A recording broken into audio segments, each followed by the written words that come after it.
In just 10 days, a LNG shipment worth 40 billion Canadian dollars crossed the Pacific Ocean without passing through a single American pipeline. No announcement, no threat. Canada simply turned the valve in silence, and the entire North American energy market trembled. When Prime Minister Mark Carney declared it a national essential project, Washington was stunned to realize the cash flow from Canadian oil and gas was shifting direction, and for the first time, the United States could no longer control the valve. The unannounced pivot. No sirens, no press conferences, not even a single statement from Washington. Yet the entire North American energy supply chain shook. When the gas-log Glasgow sailed out of Kitimat, carrying Canada's first LNG shipment worth 40 billion Canadian dollars, it wasn't just liquefied gas being exported. It was a message sent directly into the heart of American economic power. Canada is no longer the energy backfield of the United States. For decades, the U.S. assumed its role as the central hub for receiving and distributing the continent's resources. Natural gas, crude oil, electricity. Every flow moved southward, toward refineries in Texas, consumption centers in California, and export ports along the Gulf Coast. Canada, with its rich Montney gas fields and vast Alberta oil reserves, served as a lifeline pipeline for American industry. Diligent, stable, and unquestioning. But this time, the question has been asked, and the answer, silent yet cold, lies in every nautical mile that Canadian LNG vessels save compared to U.S. ships detouring through the Panama Canal. While ships from Louisiana take up to 20 days to reach markets like Tokyo or Seoul, the journey from Kitimat takes just 10 days, and if another terminal opens in Prince Rupert, that figure could shrink to 8. Every nautical mile saved is a U.S. tariff dollar left floating at sea. But Canada isn't just competing on distance. It is redesigning the entire structure of global energy power. When Prime Minister Mark Carney declared, "It's time to bring LNG out from under Washington's shadow," he wasn't just speaking to domestic voters, he was sending a global signal. Canada will no longer wait for trade promises from the U.S.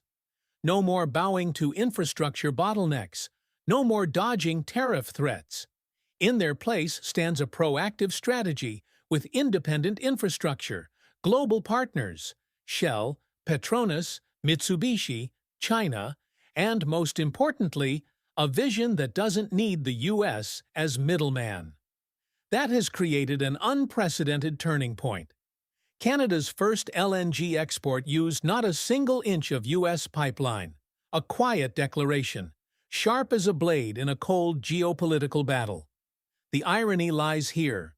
While the Trump administration keeps using tariffs to pressure trade partners back toward America, those very policies are driving Canada further away. Every time Trump threatens a 25% tax on Canadian gas, Henry Hub prices waver, and Asian investors pivot north, where energy arrives faster, cleaner, and untouched by heavy-handed tweets. Policy is no longer written in words, but in the journey of a ship, and that journey is redrawing the map of geoeconomics. Each LNG shipment departing Kitimat carries not just fuel, but soft power. The kind of power that once belonged to Houston and Sabine Pass, now being redistributed to Vancouver, Prince Rupert, and British Columbia's Pacific coast. In this context, Washington is no longer the sole coordinator of supply and demand. Every time Carney opens the gas valve toward Asia, the White House loses a strategic lever. It's no longer a matter of who extracts more gas, but who gets it to the world faster, cheaper, and without being blocked by internal legal warfare. Canada has chosen its own path, quiet, determined, and irreversible. And while Americans continue to argue over environmental law and state court rulings, every drop of Canadian LNG is already arriving in Asia, shifting the balance of power not with words, but with action. That is when the words "America First" begin to drift in the East Sea, as its northern ally chooses to start the race without waiting for anyone to wave the flag. A launch pad named LNG Canada.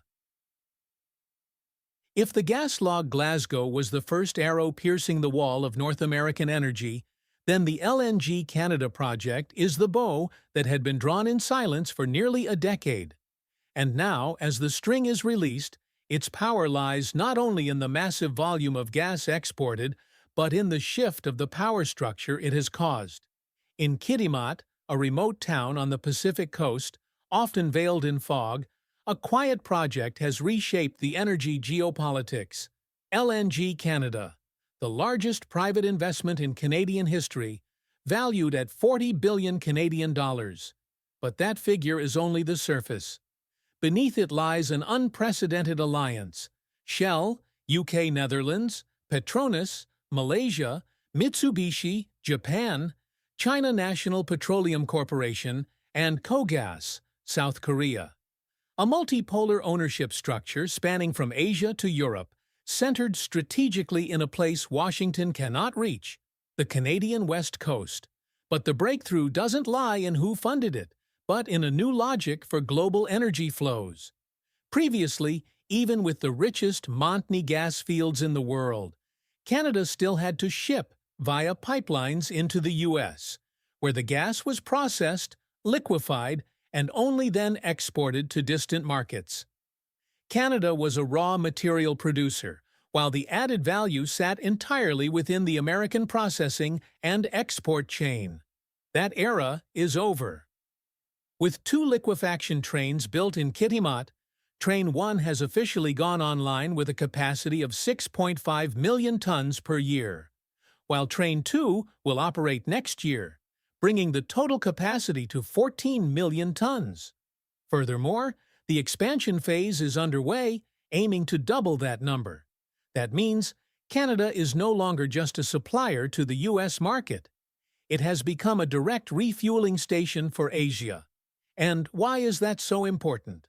Because Asia is the global LNG consumption center, accounting for 60% of worldwide demand in 2025. Japan, South Korea, China, and Taiwan are not just customers. They are the key markets that determine the direction of the entire LNG supply chain. In the past, the U.S. leveraged shorter distances than the Middle East to gain market share. But now, Canada cuts shipping time in half compared to the U.S., shattering the quiet monopoly once held by ports like Sabine Pass, Freeport, or Cameron. Not only that, the 670-kilometer coastal GasLink pipeline, transporting gas from the Montney fields to Kitimat, has been completed. And what frustrates Washington the most, not an inch of this chain passes through U.S. territory. Meaning, even if President Trump imposes a 100% tariff on all imported energy, or blocks every trade route with partners, he cannot control this gas flow. However, the real blow isn't in export volume, but in its structural impact on market pricing. Reuters analysts previously projected that LNG Canada would reach only 0.4 billion cubic feet per day initially. But by Q3 2025, that number will rise to 1 billion cubic feet per day, just as Asia enters winter and U.S. storage tanks fill up. At that point, every Canadian shipment at sea is a direct cut into Henry Hub pricing, the benchmark for U.S. natural gas. And the deeper that cut, the duller Washington's tariff threats become. It's also worth noting that Canada is not acting alone. It moves alongside partners who understand too well the pain of supply chain disruptions. Japan endured the shock of the Fukushima crisis. South Korea remains wary of geopolitical risks in the Strait of Hormuz. And China seeks every way to reduce dependency on Russian gas. In this context, Kitimat is no longer just a small port. It's a strategic destination for global energy diversification. And Canada is the only country in the world that can supply consistently, cleanly, and geopolitically immune. In the end, LNG Canada's strength doesn't lie in how much gas it sells, but in who now controls the market valve. For many years, the U.S. held that role. But now, every time Carney announces a new project milestone, the Henry Hub market shifts, and threatening tweets from Washington become little more than echoes on social media, with no impact on the real flow across the ocean. Because real power isn't in words, it lies in the ships leaving Kitimat without ever looking back. The oil valve reverses. While the world remains fixated on Kitimat as a rising LNG export symbol, a different door has quietly opened in the political corridors of Ottawa. A door that channels crude oil from Alberta directly to the Pacific Ocean, entirely bypassing the United States. And that door, named the National Essential Project, is Prime Minister Mark Carney's strongest declaration yet. Canada will never again allow anyone else to control the valve on its oil. It's no coincidence that Prime Minister Carney chose this exact moment to trigger the crude oil reversal. After the push from LNG Canada, what Canada needed was not only to affirm its position as a gas supplier, but to break the historic structure of dependence on U.S. refineries, where nearly 3.75 million barrels per day of Alberta crude still quietly flowed to Midwestern and East Coast states like Detroit, Chicago, and Philadelphia. Imagine a map filled with old winding pipelines all pointing south, and now a new arrow drawn in the opposite direction, from Alberta to the port of Vancouver, crossing British Columbia, crossing history, and crossing a long-standing undercurrent of dependency. This isn't just a pipeline, it's a declaration. Because for every barrel that previously had to be refined in the U.S. before being exported or redistributed, Canada only received a fraction of the value. But once the new pipeline is completed, every drop of oil can be pumped directly onto tankers in Vancouver and shipped to Asia, South America, or anywhere else, without passing through New Jersey, without refining in Texas, and without needing the kindness of any administration in Washington. And that's precisely why Carney acted fast. Canada's Parliament passed the One Canadian Economy Act, allowing all procedures related to strategic energy projects to be streamlined. No more waiting years for permits. No more being trapped in a web of federal, provincial, indigenous regulations. From now on, one window, one decision, and one pipeline gets built. The lesson of Trans Mountain expansion remains clear. That was a project delayed for years by complex lawsuits, environmental protests, and land rights disputes. But with the new Alberta-Vancouver line, Carney didn't wait for trouble to arrive before responding. He stepped ahead, negotiated comprehensively with Indigenous communities, signed benefit agreements, committed to local development investments, and, most importantly, granted ownership of the project to the Indigenous groups involved. The result? Silence. But a silence of consensus. No more protests, no more lawsuits, no more endless appeals. When an oil project begins without resistance, that's not just rare, it's a turning point. And that turning point has Washington more worried than ever. If Alberta crude no longer flows to U.S. refineries, who will pay their energy bills? The answer is brutally simple and costly. America will have to re-import Canadian oil by sea, incurring added transportation fees, maritime insurance, and pressure from the spot market. With no more geographic privilege, refineries in Chicago or Philadelphia will have to compete with buyers in Seoul or Santiago, those willing to pay more for stable, long-haul Canadian barrels. Meanwhile, as the U.S. flounders with domestic pipeline projects like Keystone XL, Mountain Valley, or Constitution Pipeline, all stuck in legal mazes, Canada has finished its part. The oil valve is installed. The control valve is open. The flow is about to change direction. Once the final steel joints are welded beneath the British Columbia mountains, no tweet from Washington can reverse that momentum. Because once energy finds a way out to sea, all tariff threats, all diplomatic pressure, all political maneuvers are just echoes inside pipelines slowly drying up south of the border. That's something Mark Carney understands clearly. If you want political independence, you must first secure energy independence. And now, he doesn't just have a new pipeline. He has an entirely new strategy to rewrite Canada's position on the global economic chessboard. Build and reconcile. No energy revolution can succeed if it relies solely on steel pipes and technology. It requires something deeper. Consensus. And in Canada, where the history of industrial development has long been shadowed by persistent conflicts with Indigenous communities, Prime Minister Mark Carney understands. To open a pipeline through the land, one must first open a path through people's hearts. More than a decade ago, the Canadian government had a similar ambition with the Trans Mountain Expansion, a project to extend the oil pipeline from Alberta to the coast of British Columbia. But that dream nearly collapsed. A series of lawsuits from Indigenous groups, environmental organizations, and local governments turned the project into a legal maze. The court ruled.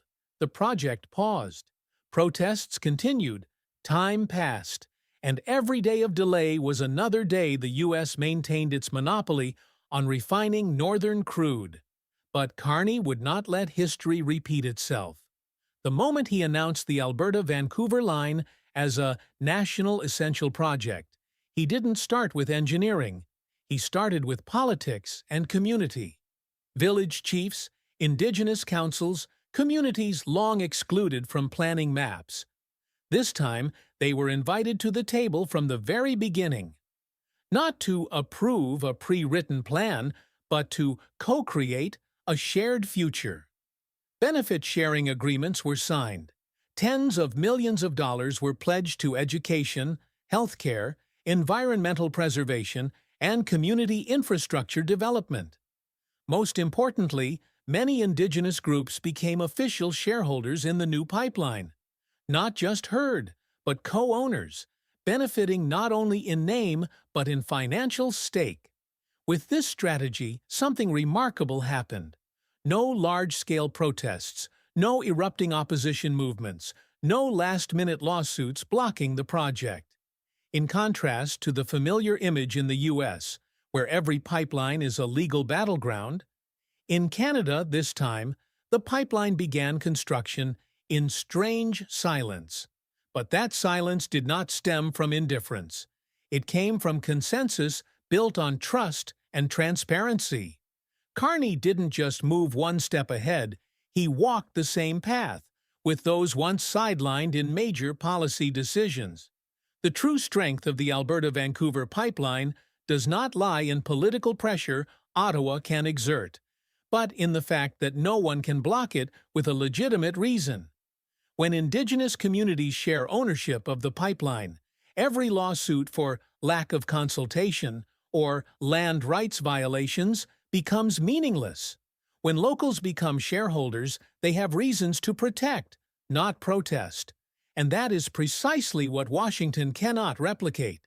In the U.S., every major energy project becomes a wound between communities, between land ownership rights and national energy interests. But in Canada, Carney is turning those wounds into bonds, not with steel, but with cooperation. And because of that, this pipeline will not be shut off. It doesn't just carry oil, it carries a new political model, built through dialogue, advanced through reconciliation. The domino effect on barrels of oil. As the oil valve begins to turn, the effect doesn't stop at production numbers or export routes. It spreads into every storage tank in Chicago, flows into the refineries in Philadelphia, and ultimately hits the wallets of consumers in Michigan, Ohio, and Pennsylvania. Because when Canada pulls the plug, it's not just a supply disruption. An entire industrial ecosystem in the U.S. faces the risk of drying up. According to data from the U.S. Energy Information Administration, EIA, as of April 2025, the U.S. was still importing an average of 3.75 million barrels of crude oil per day from Canada, most of which flows into refineries in the Midwest and East Coast. These regions, from Illinois to New Jersey, have long depended on Alberta oil as an economic lifeline. Cheaper than Middle Eastern oil, more stable than African supplies, and free from the geopolitical risks of shipments through the Strait of Hormuz. But that only held true when Canada had no other route. Now, with a new pipeline leading straight to the Pacific, Canada is no longer limited to being the U.S. industry's raw fueling station.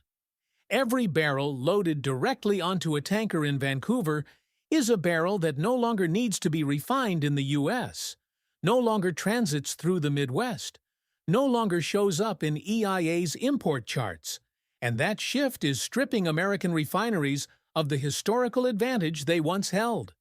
Once the Canadian supply is gone, the only replacement option for Great Lakes refineries is to import crude from the Middle East or South America. Sources that not only carry a higher spot market price, often more than $3 per barrel higher than Western Canadian Select, but also come with added costs for maritime transport and geopolitical risk insurance.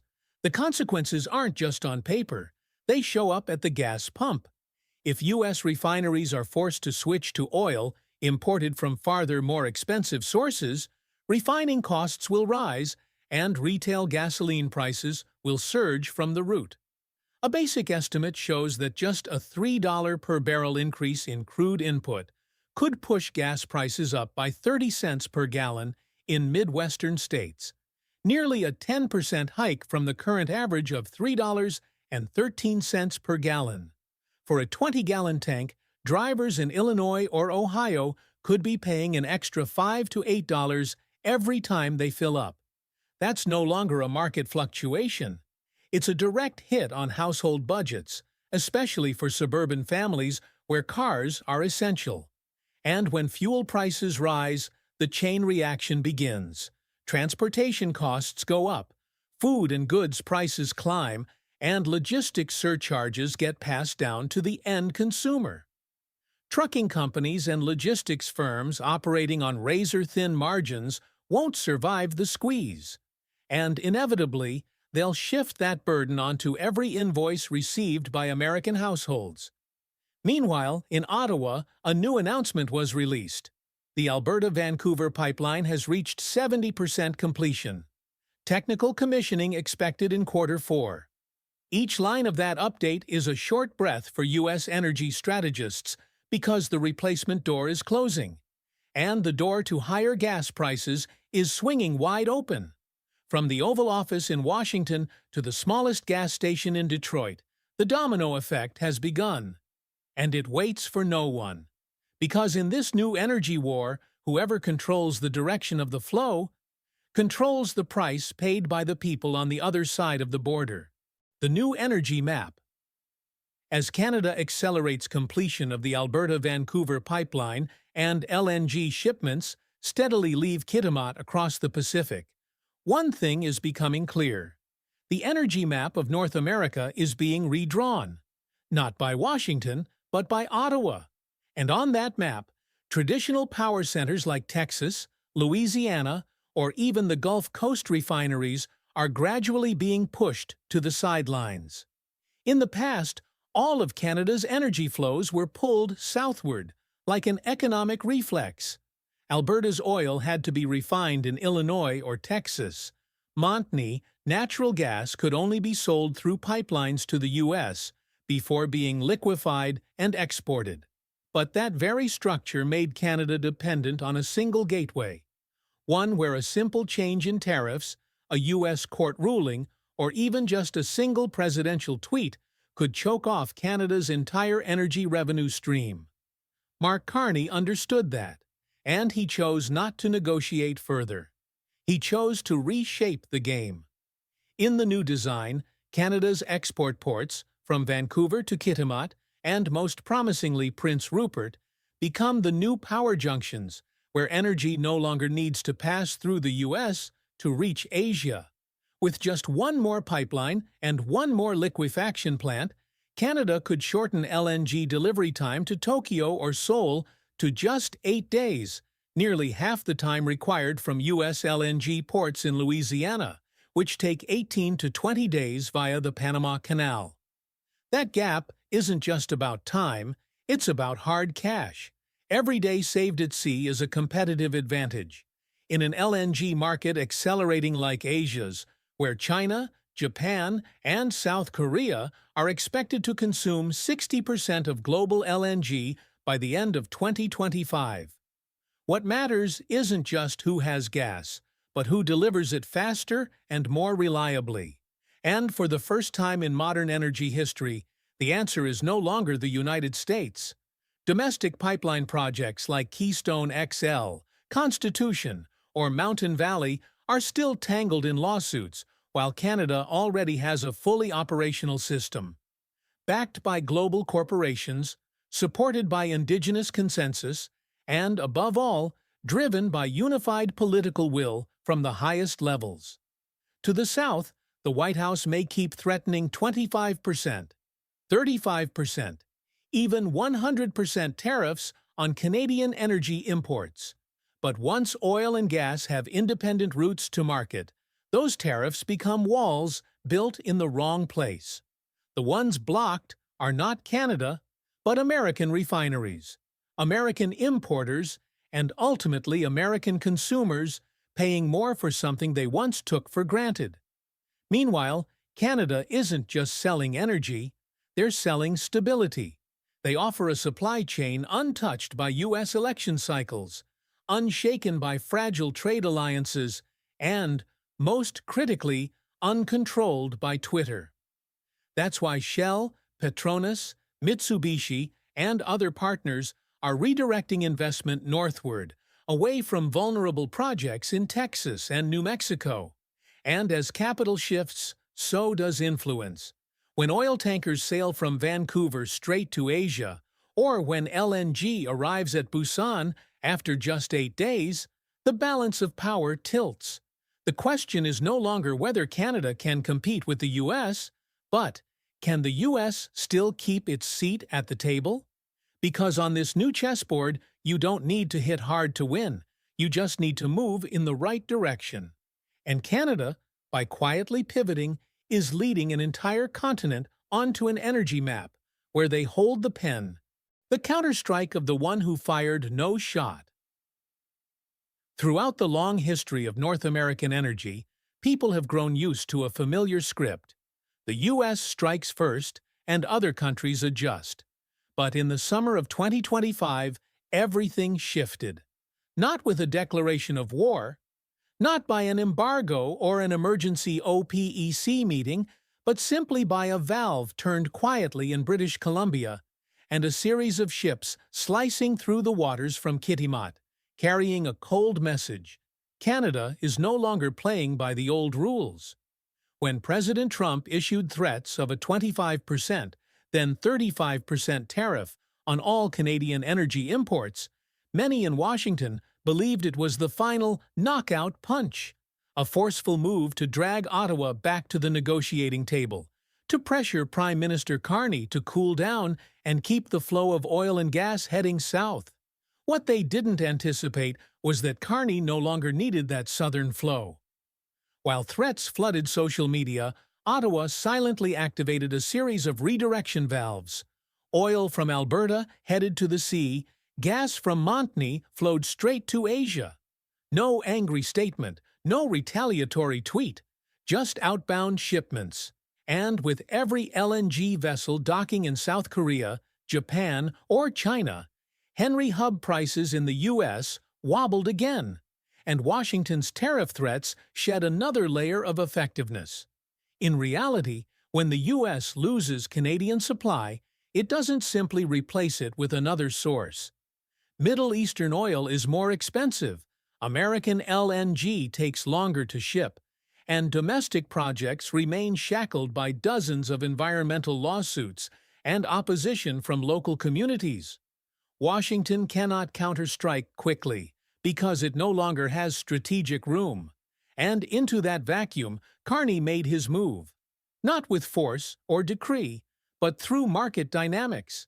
Every time the U.S. threatened tariffs, Canadian oil prices dipped slightly, just enough to keep American buyers from leaving, but also enough to make any punishment policy economically self-defeating. Ottawa played a strategic discount card, not to weaken the opponent, but to make them unable to walk away. At the same time, oil tankers from Vancouver to Asia ran at full capacity. In just Q3 2025, over 4 million barrels per day of Canadian crude was redirected away from U.S. refineries, sharply reducing supply in Chicago and Philadelphia. Meanwhile, retail gas prices in Midwestern states jumped by an average of 30 cents per gallon, nearly 10%, delivering a more tangible blow than any congressional argument ever could. Trump may proclaim a 100% tariff on all Canadian goods, but the real question is, who will suffer first? Because when fuel prices climb, logistics costs spike, and inflation returns to every milk carton and toilet paper roll, American consumers won't care who won the shouting match. They'll only know that every time they fill up the tank, their wallets get lighter. And that's Canada's counterstrike. No punches thrown, no threats shouted. Just a quiet hand withdrawing from the valve and turning it a different way. And Washington immediately feels the consequences. In a world where energy is the bloodstream of the economy, the one who controls the pipeline doesn't need to shout. They just need to turn the valve at the right moment. The board is now clear. Ottawa doesn't need nuclear weapons or industrial fortresses. Just a seamless pipeline network, a flexible market strategy, and calculated silence. Enough to make the southern superpower hesitate with every threat. And with every shipment leaving Prince Rupert, the old order fades deeper into the past.